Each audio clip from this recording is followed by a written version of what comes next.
There's this painting that my wife loves called Death and Life by Klimt. I don't know what she finds so fascinating about it.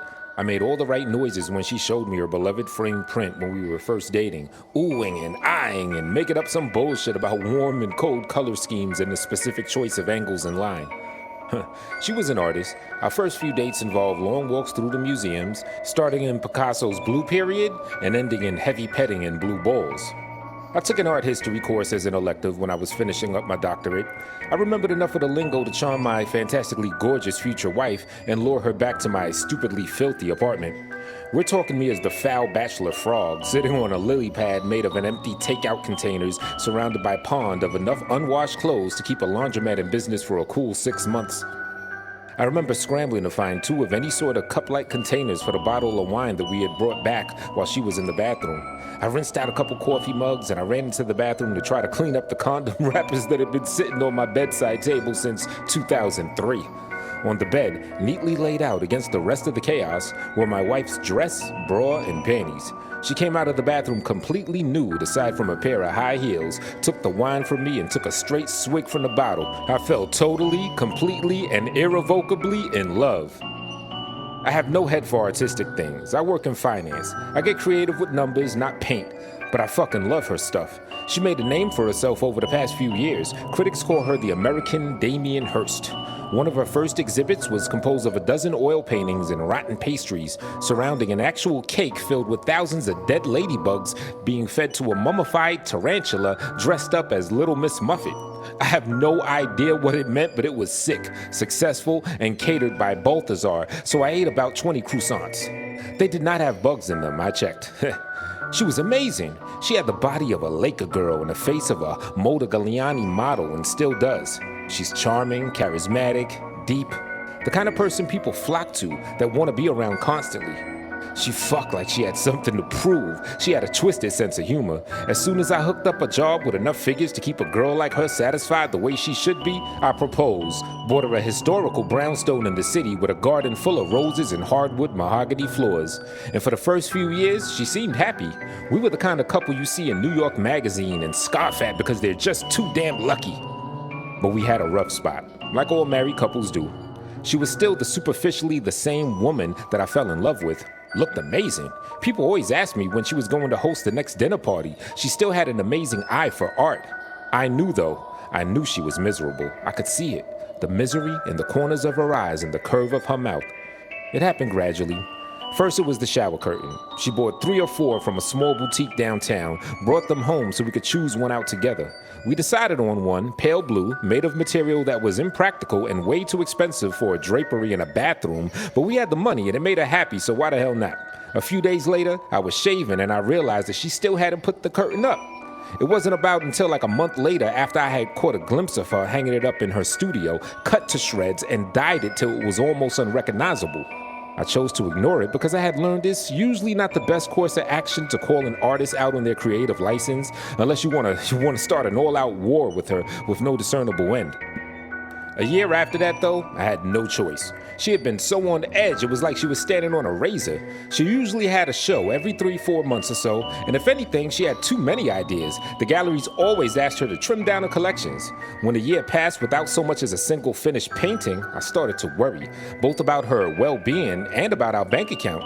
We were extravagant spenders, and each of her shows would bring in a cool $20,000 that paid for a few months of European beaches and ski trips to Aspen. The final straw, though, is when she burned down the roses. It turned out she had finished dozens of projects over the year. She had hated all of it and had either destroyed or painted over everything. While I was at the office, she flew off the handle, doused about 16 canvases in lighter fluid, and set the yard on fire. When I got the call from the fire department, I rushed home to find her sitting in the back of the ambulance, covered in ashes, blonde hair singed at the ends. She was smoking a cigarette. I looked over the burnt flowers, the skeletons of her paintings, the ruined limbs of broken sculptures, and I asked her what happened and why. She took a drag of the cigarette and said, "It was mine to burn." She took big, fancy pictures of the inferno.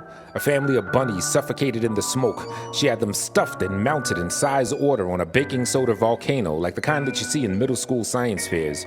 She gathered up a few of the charred bits and pieces, she wired it together, and made some warped, pained-looking kind of phoenix thing weighing in at a whole 400 pounds and easily over 8 feet high. She called the whole thing From the Ashes, and the reviews in the Times called it incendiary. Her first foray into becoming a true artist. Someone bought the Phoenix. I pity the person who wakes up every day and looks at that strange thing suspended in constant agony. We were both drunk at a random, expensive, vaguely Dante's Inferno-themed bar in San Francisco when I finally got the chance to ask her what was bothering her. We had been making dark jokes all night about the beautiful irony of her show in our current locale. At first, she vehemently denied anything was wrong, angrily pointing out that we had made about 4 times as much off her last show as anything before it, and that it had more than covered up the damages, that it had paid for the vacation that we were on. I stayed silent. She tossed her newly cropped hair and looked like she was going to open up for a few seconds.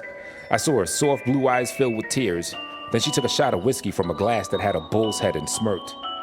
"Well, for starters," she slurred, nonchalantly dangling the glass from the bull's nose ring, "I'm fairly certain I'm pregnant." She let the glass drop from her finger and it shattered on the floor as she slid out of her seat and stumbled to the exit. I sat there for a while and I drank more, feeling furious, confused, and miserable. I remembered her face when she showed me that Klimt painting. I remember how she wore glasses back then and how she pushed them up the bridge of her nose when she smiled as I talked about the fucking warm and the fucking cold colors and the fucking angles and the lines. We converted her studio into a nursery. Rather, I did while she stayed in San Francisco and did God knows what with her artist friends. I had a landscaper come in and replant the roses. I worked a lot of overtime, drank myself to sleep while I skimmed through parenting books. She came back when she was almost full term. I came home from work one night to find sonogram pictures posted all over the fridge of 2 healthy-looking twins, big baby girls. I walked into our bedroom and saw her dead asleep on top of the covers, belly swollen, smelling faintly like pot and paint thinner. She had a rainbow of dried paint on her fingertips. I loosened my tie and I walked to the nursery. She had been busy. The canary yellow that I had chosen was covered in a layer of translucent blue, and she had covered one wall in Klimt-esque patterns and curlicues. The cream plush carpet was covered in paint splatters. She had worked furiously to finish. She had cut a swath from one of the new rose bushes and made a giant boutique, shoving them so tightly in the vase that some had escaped and made their way from their perch on the changing table to the floor. She had scattered them in the bassinet on the windsill. It was chaotic and it was beautiful. The next few years were peaceful for the most part. We bonded over raising the girls. Despite my wife's less than careful prenatal preparation, they were wickedly smart and beautiful. They both looked like her, with long curly blonde ringlets and blue eyes. Sometimes when I put them to bed, I wondered if any of my DNA was in them at all. They were like miniature versions of her. My wife agreed to see a psychiatrist for a little bit. She took some medication for a while, Xanax, some mood stabilizers. Eventually, she and her doctor decided her crisis had been hormonal and temporary. We started having dinner parties again, soothed the gossip that had infected our social circles. She stopped painting and took up teaching at a university. She seemed content again, even happier than she was before.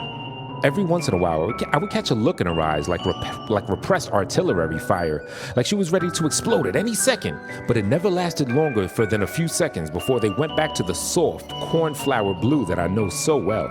And who doesn't get a little agitated every once in a while? I rose through the ranks at work. I loved the feeling of power that came with promotions. I loved my girls, and by God, I loved her. My crazy, disgusting, beautiful, hateful, and loving extraordinary wife. Then came today. Today, I came home from work early. Today, my wife took the day off to be a chaperone on a class trip to the MET. They were already after her for months because of her expertise in the art world. They wanted the children to experience the culture in the most sophisticated way possible. I thought it was ridiculous. They were 1 to 3 year olds in a private daycare. They saw more beauty in Cheerios than in Monet's water lilies.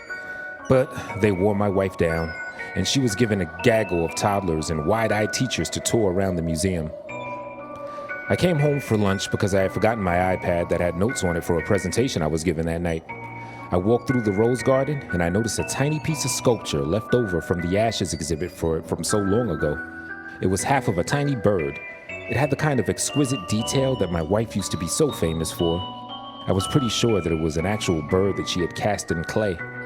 I thought I could see a small piece of feathers in one of the cracks. I idly wondered why I hadn't noticed it before. I went inside and I poured myself a glass of orange juice. The fridge had pictures that my daughters drew. Happy, crooked stick figures that looked nothing like the beautiful horrors their mother used to churn out. I was happy about that. I hoped they would fall in love with numbers like I did.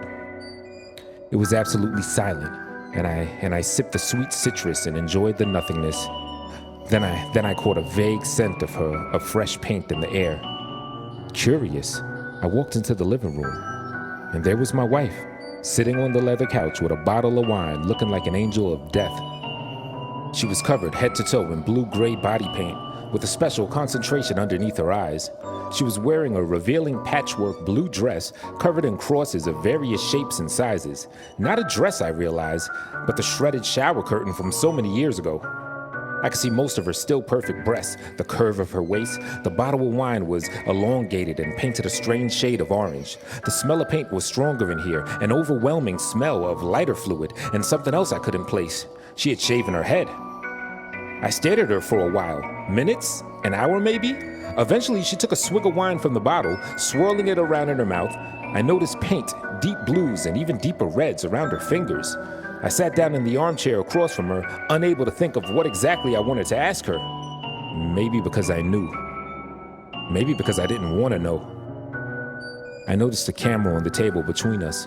I went to pick it up, and she rested her gray hand on mine before I could, softly, gently, with all the familiarity of years of marriage. She opened her mouth to speak, soft pink lips made pillid by the paint.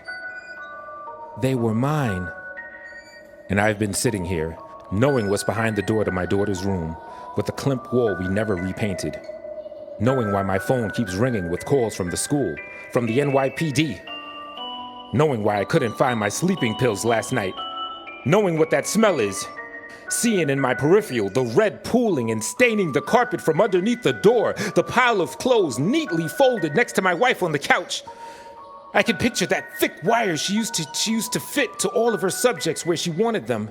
What a perfect, detailed recreation it must be. Because she's so perfect.